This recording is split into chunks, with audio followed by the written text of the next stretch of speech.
নমস্কার। আজকে কয়েকজনের অ্যান্সার এই ভিডিওর মাধ্যমে একসঙ্গে দিয়ে দিচ্ছি। যারা কোশ্চেনগুলো করেছেন একটু ওয়াচ করবেন, আপনাদের অ্যান্সার পেয়ে যাবেন। একজন জিজ্ঞেস করেছেন যে হাইকোর্টে এভিকশন স্যুট জেতার পর সুপ্রিম কোর্টে কি কেভিয়েট করতেই হবে, নাকি সুপ্রিম কোর্ট একতরফা অ্যাডমিট করে নেবে এসএলপি। আপনাকে একটা কথা বলে দিই, কেভিয়েট করাটা হচ্ছে আপনার জন্য দরকার। কারণ যদি কোনো এসএলপি হয় তাহলে আপনি জানতে পারবেন তার রেজাল্ট কি হলো, আদৌ সেটা অ্যাডমিট হলো কি হলো না, বা স্টে হলো কি হলো না। কেভিয়েটটা এই জন্যেই করা যে আপনার নলেজের জন্যে, এবং সেখানে আপনি আপনার কাউন্সেল দিতেই পারেন। তবে অ্যাডমিশন স্টেজটা আপনি কাউন্সেল দিন বা না দিন সেটা আপনার সুপ্রিম কোর্টের উপর নির্ভর করছে। এসএলপি সুপ্রিম কোর্টের জাজ সাহেবরা কী করেন, সব রেকর্ড ওনাদের বাড়িতে চলে যায় আগের দিন, তারা দেখে নেন, দেখে কয়েক সেকেন্ড মাত্র সময় দেন ওনারা কাউন্সিলরদেরকে অ্যাডমিট করানোর জন্য, এবং ওনারা অলরেডি দেখে আসেন এবং ছোট্ট দু একটা কোশ্চেন করেন, তারপর ইয়েস বা নো বলে ছেড়ে দেয়, মানে অ্যাডমিট অর নো অ্যাডমিট। এবার অ্যাডমিট হওয়ার পরে যাতে সঙ্গে সঙ্গে স্টে না দেয় সেই জন্যে ক্যাভিয়েটের দরকার। কারণ অ্যাডমিট করার পরে আপনার সে আসছে, আপনি বলতে পারবেন। আর ক্যাভিয়েট করা না থাকলে অ্যাডমিটের পর কোর্ট স্টে দিয়ে দিতে পারে উইদাউট হিয়ারিং। যারা ক্যাভিয়েট করে তাদেরকে কোর্ট শোনে অ্যাডমিশন স্টেজের পর, কারণ অ্যাডমিশন যদি না হয় তাহলে এমনি কেস শেষ হয়ে গেল। অ্যাডমিশনটা হচ্ছে ভেরি ভাইটাল। হয়তো কাউন্সিলদের 1 থেকে 2 মিনিট ম্যাক্সিমাম সময় পাওয়া যায় কোর্টকে বোঝানোর জন্য, কারণ সুপ্রিম কোর্ট অলরেডি সব দেখে আসে। জাস্ট 2-1টা ডিসপিউট যদি কোনো মনে হয় 2-1টা কোশ্চেন করতে পারে, নাও করতে পারে। সুতরাং matter of minute or 2 minutes একটা অ্যাপিল অ্যাডমিট বা না অ্যাডমিট হওয়া। কিন্তু কেভিয়েটটা আপনার অবশ্যই করে রাখা দরকার। এইটা একজন উত্তর ছিল। আরেকজন জিজ্ঞেস করেছেন যে ঠিকা টেনেন্সি প্রপার্টিতে এভিকশনের মামলা কোথায় হবে। যদি ঠিকা টেনেন্ট তার ইন্ডাক্টেড ভাড়াটিয়ার ওপর মামলা করে, মানে যে ঠিকা টেনেন্ট ভাড়াটিয়াকে ইন্ডাক্ট করেছে বাই টেনেন্সি এগ্রিমেন্ট, সেই মামলাগুলো অবশ্যই সিভিল কোর্টে হবে। আর ঠিকা টেনেন্টের ভার্সেস ঠিকা টেনেন্ট হলে, দুজনেই ঠিকা টেনেন্ট নিজেদের মধ্যে লড়াই করছে, সেইগুলো ঠিকা কন্ট্রোলারের কাছে হবে। রিপেয়ারিংয়ের অ্যাপ্লিকেশানগুলো ঠিকা কন্ট্রোলারের কাছে হবে। এগুলো কিন্তু মাথায় রাখবেন।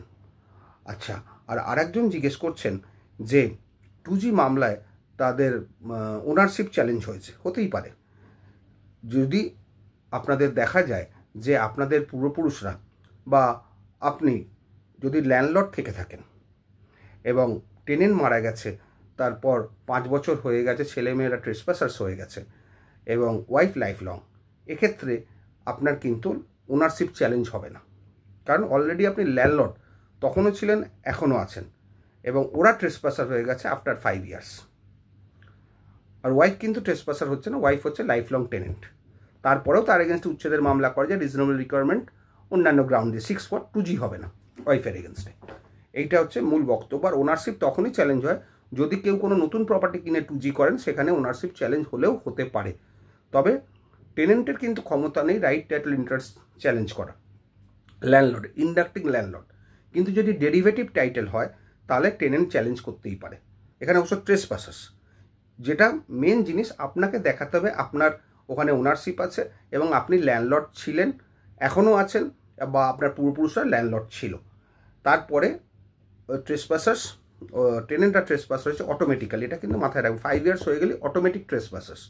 সুতরাং এইসব নিয়ে যেটা বলার, সবসময় মাথায় রাখবেন যে রিলেশনশিপটা প্রথমে থাকতে হবে, যে অরিজিনাল টেনেন্ট তাদের সঙ্গে আপনাদের রিলেশনশিপ ছিল কিনা, এটাই কোর্ট দেখবে। ওনারশিপ ডিসপিউট করে লাভ নেই। কিন্তু ওনারশিপ ডিসপিউট হয় তখনই যদি কেউ নতুন প্রপার্টি কিনে 2Gর মামলা করে, সেখানে ওনারশিপ ডিসপিউট করলেও হতে পারে, কিন্তু সেটা সবসময় টেকে না। কারণ ট্রেসপাসার্সের রাইটটা খুব কম, এবং ট্রেসপাসার একটা মাথায় রাখবেন, ট্রেসপাসার্স কিন্তু ইনজাংশন পেতেও এন্টাইটেল নয়।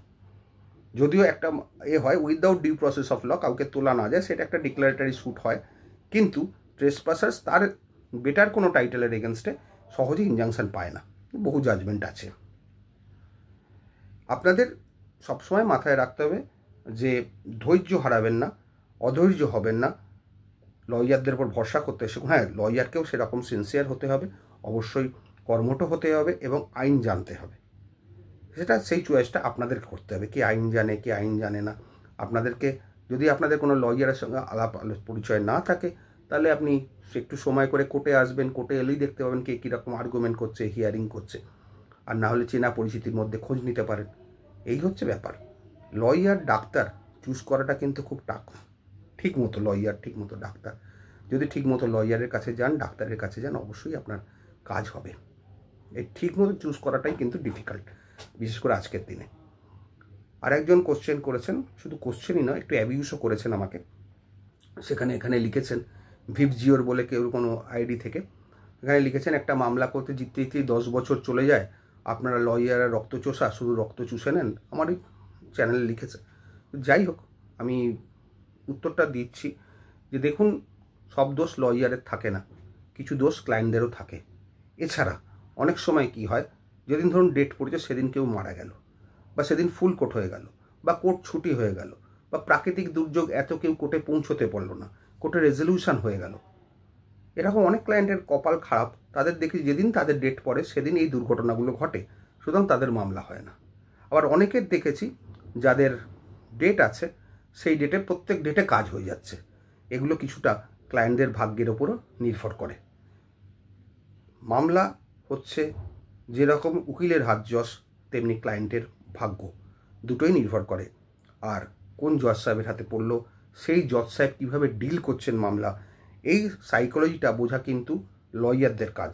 কে কীভাবে আর্গুমেন্ট শুনতে চান, কেউ লেন্দি, কেউ টু দ্য পয়েন্ট, কেউ বলেন না আরও এক্সপ্লেনেশন, ইত্যাদি ইত্যাদি, সেগুলো জজের মোটিভ, জজের সাইকোলজি বুঝতে হবে। এগুলো সবাই পারে না। সিনিয়র লয়ার, এক্সপিরিয়েন্স লয়ার, এরাই কিন্তু জজের সাইকোলজি বুঝে সেই মতো আর্গুমেন্ট করে। উনি যেটা চান সেরকমই, কারণ আলটিমেটলি আমাদের মামলায় জিততে হবে। ঠিক আছে, ভালো থাকবেন সবাই, খুব ভালো লাগলো।